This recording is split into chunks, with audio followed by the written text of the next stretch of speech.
And I think one of the most powerful tools in lighting is restraint, knowing what not to illuminate, allowing visual rest, allowing shadows to exist. Modern interiors often overlight everything because brightness became associated with luxury. But true comfort rarely comes from excessive brightness. It comes from balance.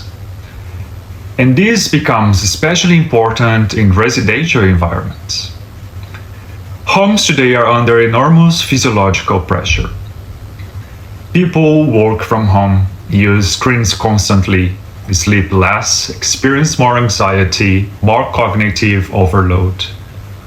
And then many interiors continue stimulating the nervous system late into the evening with overly cool, bright, uniform light, essentially creating environments that oppose the body's natural transition into rest.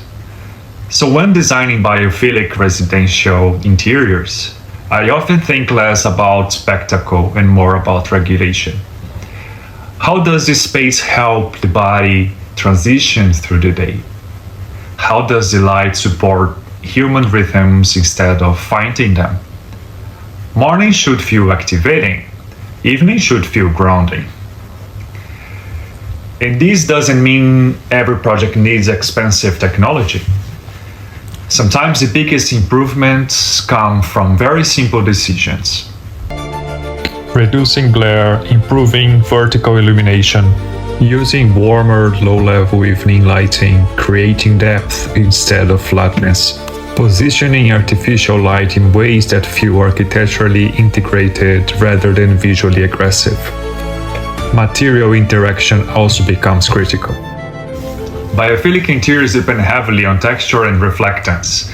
Light behaves differently on timber than on polished stone, differently on linen than on lacquer, differently on matte clay surfaces than on glossy finishes.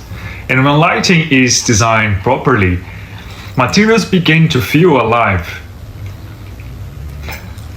Not because they are dramatic, but because they respond naturally to light. This is something many luxury interiors still get wrong.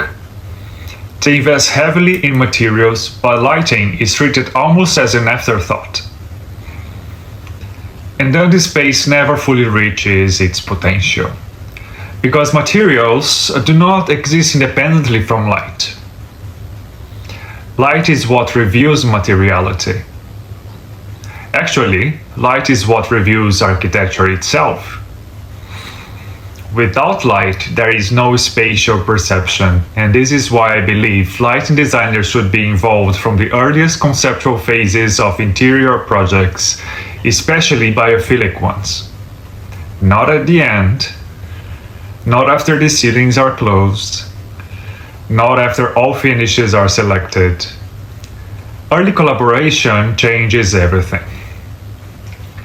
Because then lighting can become integrated into the architecture instead of simply added to it.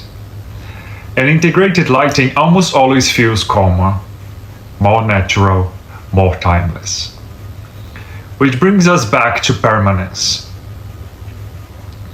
Good interiors should survive beyond trends, and timelessness is not created by copying a visual language from Pinterest.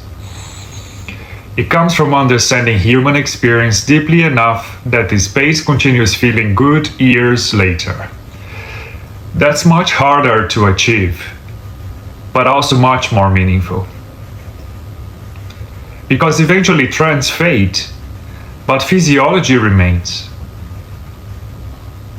Humans will still need rest, comfort, connection, regulation, emotional safety. And light plays a profound role in all of that. I think the future of interiors will increasingly move away from purely visual design toward environmental design.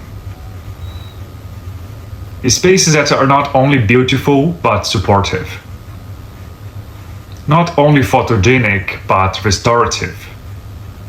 And biophilic lighting has enormous potential within that future. Not because it's fashionable, but because it reconnects design with human biology. And honestly, That may be one of the most important shifts happening in design right now.